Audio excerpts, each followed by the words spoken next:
wa mtaa. Unajua kuomba kwa Kiswahili? Sawa, hebu omba tusikie. Hapa mteja nambari uliyopiga hapatikani kwa sasa.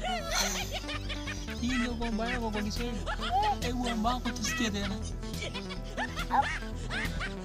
Mteja nambari uliyopiga hapatikani kwa sasa.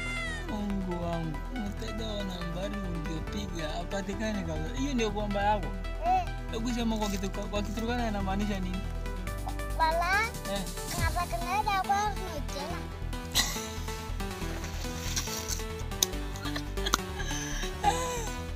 Ati ngara kwa tena.